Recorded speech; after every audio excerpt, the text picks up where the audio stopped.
First of all, on behalf of the Muhyiddin Ibn Arabi Society, which was established over 30 years ago in England, I would like to say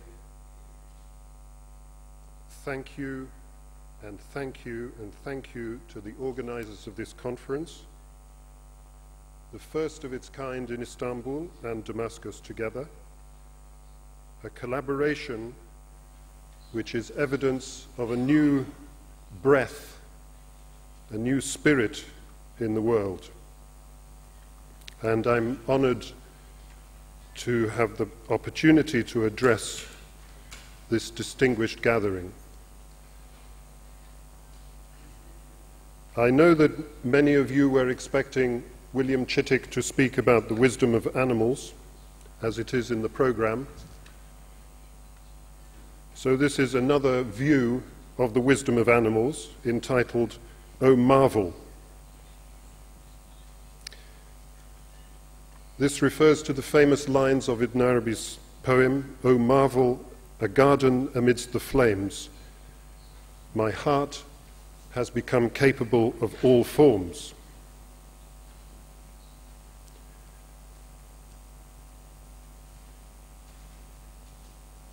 When I first started to think about writing this, I came across a very curious item on the BBC website. On the 14th of December last year, at the remarkable age of 116, a humble man in the Ukraine, who was said to have been the oldest living person in the world, passed away peacefully in his sleep. His life had bridged the whole of the 20th century. When he was born in March 1891, the Austro-Hungarian Empire was still in power in Europe, a rival to the Ottoman, a far cry from modern democracies. Perhaps more telling than the political structures, the average life expectancy at that time in Europe was less than 50. In modern European countries, it's nearly 80. When he was born, Europe's population amounted to 25% of the world, 1 in 4. The world population as a total was just over 1.5 billion. When he died, last year, estimates of world population were 4 times as much, just over 6.5 billion. 2/3 of the world's current population live in just 17 countries. The 17th place, incidentally, is Turkey. According to conservative estimates, 1/10 of the population of humankind is living on the planet today. This expansion of human beings on the planet is not simply completely unprecedented, but according to all the experts, looks set to continue every year. There are 70 to 80 million people born and extra in the world every year. That is the equivalent of a country the size of Turkey. According to some people, by the year 2050, within the lifetime of many people in this audience, there will be 9 billion people living on the planet. I'm mentioning these staggering figures to give us all a sense of perspective on the changes that are taking place in our world and the challenges that lie ahead for everyone. What are we to make of these figures? Do they fill us with a sense of alarm, of foreboding, of fear? Does it make us think of human greed, wastefulness, conflict? Or does it make us think of the ways in which people are increasingly cooperating with each other in terms of trade, medicine, travel? Do we welcome these aspects of modernity, or do we reject them?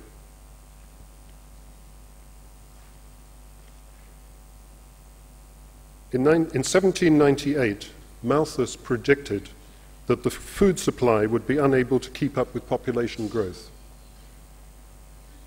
And yet, in the last half of the 20th century, world grain production increased by 250%. The scientific and technological changes that have swept the globe in the last 20 years, electronic communications, internet, medical advances, and so on, are also testament to the profound capacity of human beings to overcome apparently insurmountable obstacles.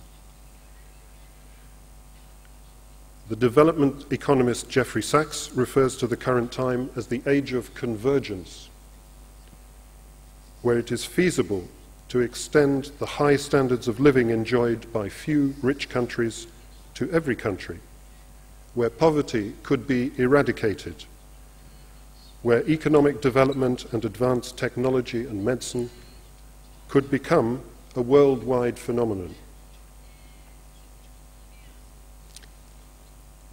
This is the mark of our era.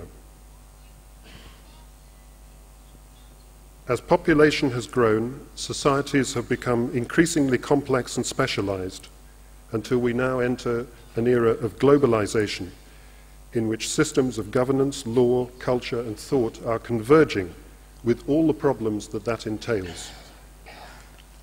There is no doubt at all that the world we study in our history books is no longer the one that surrounds us. The challenges we face today are not the ones that our predecessors had to contend with. At the recent Bali conference on climate change, Al Gore recently said, "We, the human species, face a planetary emergency." Planetary, not national. He cited one example. The entire polar ice cap will disappear in 5 to 7 years, according to the most recent forecasts. And to show how wrong we can be, until very, very recently, it was believed we had until 2050. It is little wonder then that the term which has been used for this era by the Nobel Prize-winning scientist Paul Crutzen is the Anthropocene, the age of mankind. Human beings have taken hold not only of the economy and the population dynamics, but even of the Earth's physical systems. We are living in a time when the human species is the most significant organ of transformation on the planet. Human activity is affecting natural cycles, and all other creatures are having to adapt or perish. At the same time, our ability to understand what is involved in this control, our ability to take responsibility, has lagged far, far behind our capacity to create these conditions. It is as if we are seated on Solomon's throne without the benefit of any of his wisdom. There are many different reactions to these facts. The imminent environmental catastrophe is a product of human selfishness, according to some. Perhaps it is even human nature. So, the argument goes, wouldn't it be better if human beings simply disappeared from the face of the planet? The whole natural world would be better off. Other people refer to what the Quran calls the corruption, fasad, foreseen by the angels when God announced that he would create a Khalifa on the earth. Will you place on it, they asked, one who will do corruption therein and shed blood? Now some might say, even if Adam was capable of rising above the mire, his children are evidently not. Some go so far as to correlate all of this with ideas of the end of the world. To rephrase Al Gore, we might say, the planet faces a human emergency. It is very tempting to view all this as a series of doom and gloom negatives. But that has always seemed to me to be a very good excuse for extremely bad behavior. It assumes that we are judging the situation correctly. It assumes that human beings are doomed to do corruption. However, and this is where one can learn from the way the Quran is structured, the Quran states immediately after this questioning by the angels, God said, I know that which you do not. And then Adam demonstrated to the angels the true human rank by showing them their names. What is being revealed from the suprahuman is entirely clear. Nobody comprehends the real dignity of human being except God. Or except, as Ibn Arabi puts it, except those who know how to contemplate God perfectly. No one can deny that human activities leave a great deal to be desired, but that view alone would ignore the essential capacity we have for self-transcendence, for going beyond apparent limitations, for working in harmony with others, not against them, for assuming the dignity of the complete human being which lies in the potential of each and every one of us. At this point, let me refer directly to the work of Ibn Arabi, who can be said, without exaggeration, to have promoted one of the most intensely positive and harmonious visions of human potential and realization. The universality and inclusivity found in the thought and writings of Ibn Arabi offers an endlessly fertile field of study. This is not only true for the specialist scholar and academic, but equally promises a rich cultural and civil reward for societies and individuals anywhere in the world. His words speak to a deeper appreciation not only of our own spiritual heritage, but the whole heritage of being human.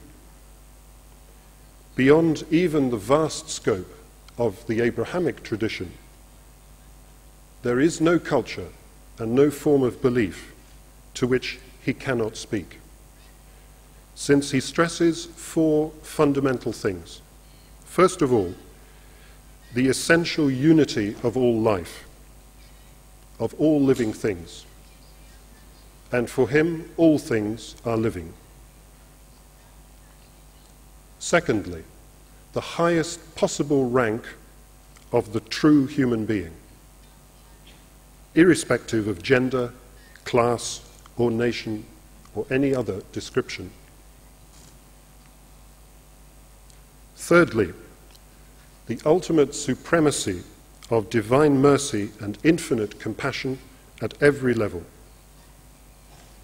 And finally, and perhaps most importantly in some ways, it needs to be stressed, he speaks of an infinite number of different perspectives and viewpoints being included within unity. Unity means fullest expression and differentiation.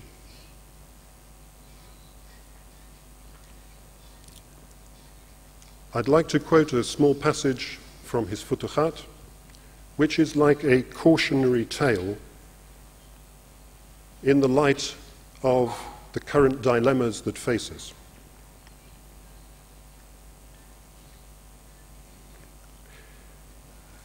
I once met one of the wandering pilgrims on the seacoast between Marsa Lakit and the lighthouse. This is just outside Tunis.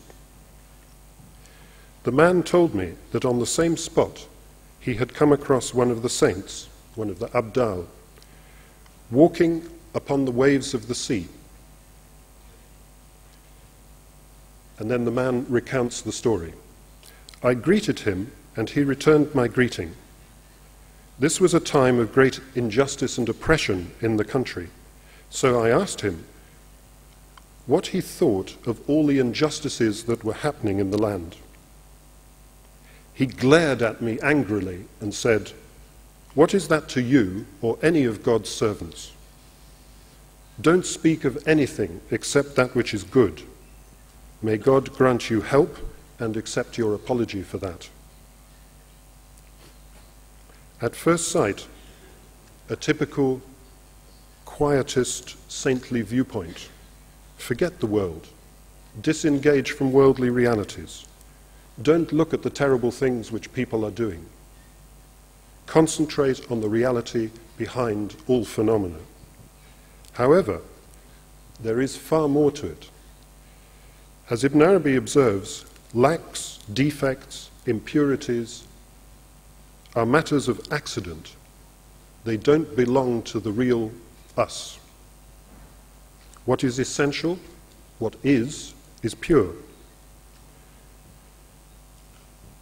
In the final chapter of his Futuhat, the first piece of advice which Ibn Arabi gives to all people is as follows. Think only good of God in every state. Never think ill of him. You do not know whether the breath that is leaving you now is going to be your last, and you die, and whether you will meet God with a good opinion of him, not a bad one. You do not know. Perhaps God will take you in that breath that leaves you. So leave what is said by those who think ill while you're still alive, and think only good of God at the time of your death. For according to the knowers of God, that time is not known, and they are with God in each of their breaths. If this is true of thought, it is equally true of speech. Our mentioning of the negative goes against our real nature and the fundamental nature of things. To mention or speak of the good is, of course, to remember the good. To mention God is to remember that he is the one reality that exists, apart from which there is no other. And as the Hadith Qudsi puts it, if he mentions me in himself, I mention him in myself. And if he mentions me in an assembly, I mention him in a better assembly than that. It is necessary then for any serious student of truth to concentrate on the essential, that which is good, and plead with God's intercession in everything other than that. Now, the implication of such behavior is actually dramatic, nothing less than a complete shift of perspective, which makes surface judgment not only redundant, but actively harmful. To mention something other than the good is to give it a reality that it doesn't have, and imprison ourselves against the truth. To the spiritually realized, this world and each moment of it, this present where past touches future in a dimensionless isthmus, this is theophanic. It is displaying the divine face, and it is completely under the divine jurisdiction. Even if we don't see that, God knows that which we do not. Ibn Arabi speaks of two worlds. A world of creation, which he calls the world of composites, and the world of command, which is angelic or spiritual. The first world is a relative world of accident, more or less, good or evil, and it contains, of course, the whole of the material universe. The second is an essential world of good, in which there is no lack. When explaining the angel's rejection of Adam, Ibn Arabi refers to these two worlds as being in some sense totally opposed to each other. For the angelic, good is what exists, hence their eternal and unwavering praise of the divine. From this point of view, all the polarities which are inherent here in relativity are simply not real. As Ibn Arabi says, all good which becomes manifest within this world of creation derives from its divine spirit, which is procreative light. Any fall, then, from constant praise is actually a falling away and a rejection of what is real. This explains the dispute of the angels with God. From their point of view, constant praise is always better than a praise subject to relativity. However, Ibn Arabi says the human being is not simply angelic. In fact, there is a condition which is beyond the angelic. He writes, had the angels truly known themselves, they would have known, and had they known, they would have been safeguarded. Their disparagement of Adam carried on with their claim that they give great sanctification and glorification to God. But Adam possessed certain divine names which the angels did not have, and they were not able to glorify or sanctify their Lord with them in the way that Adam did.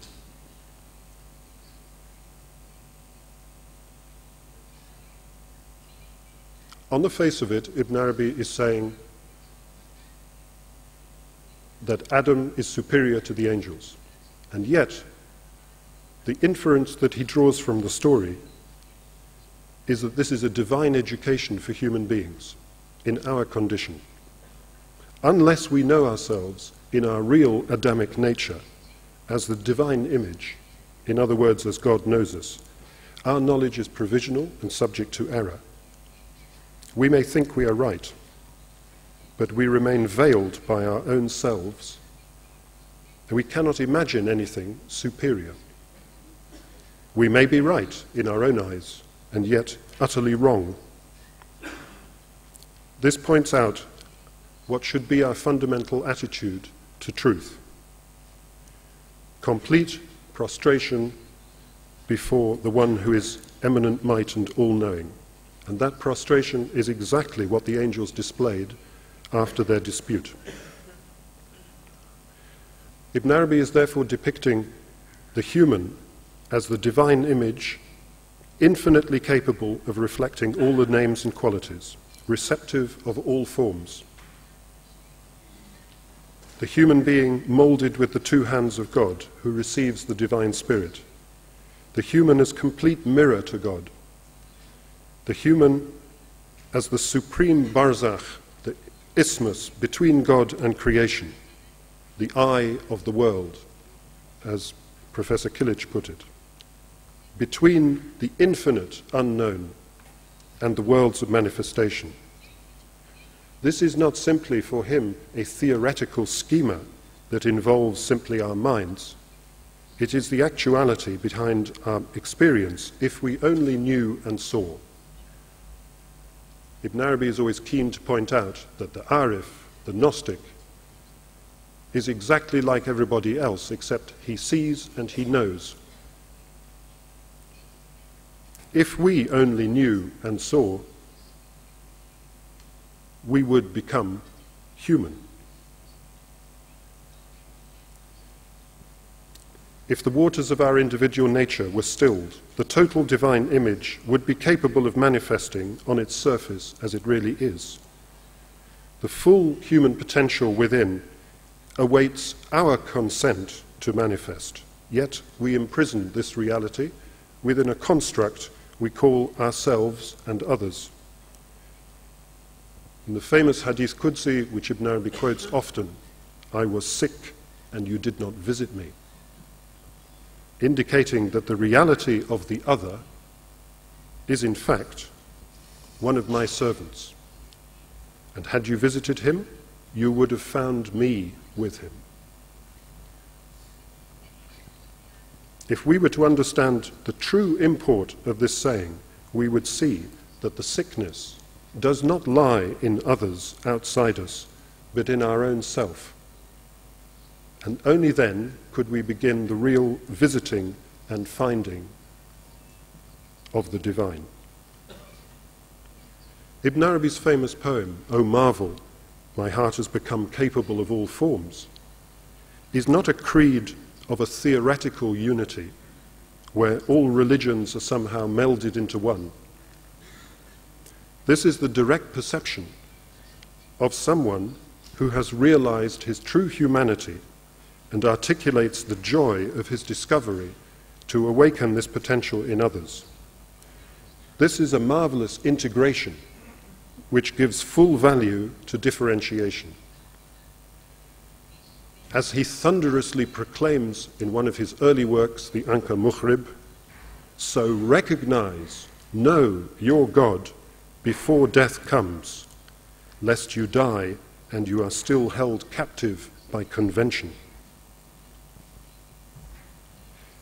If one thing has impressed me about Al Gore and other prominent men and women in our own time, it is the way he is able to articulate the real benefit of a positive outlook. And I'm quoting from his speech in Bali. Instead of shaking our heads at the difficulty of this task and saying, "Woe is us, this is impossible, how can we do this?" we ought to feel a sense of joy that we have work that is worth doing, that is so important to the future of all mankind. We ought to feel a sense of exhilaration that we are the people alive at a moment in history where we can make all the difference. End of quote. Such a sense of joy in vocation used to be restricted to the religiously minded. Now the actions of everyone, great and small, affect the restoration of balance on this planet, both exteriorly and interiorly. We are indeed living in a remarkable era when the dignity and responsibility of the individual human being is being brought to the fore in all aspects. Every man, or rather, the singular complete man, who is the reality of every man, is beginning to come of age. In short, and in conclusion, the challenge is to see ourselves in the light of the human divine image, to know that we have been blessed with existence, and that we are dressed in divine names and qualities, and to act according to what is best in us. Change lies in our own hands, and God knows that which we do not. Thank you.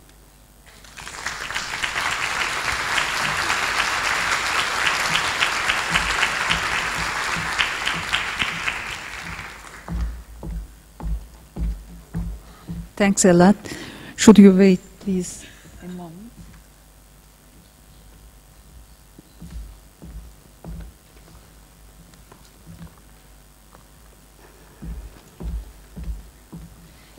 Efendim, konuğumuza şiirlerini vermek üzere önceki valilerimizden Sayın Celalettin Tüfekçi'yi davet ediyorum. Lütfen.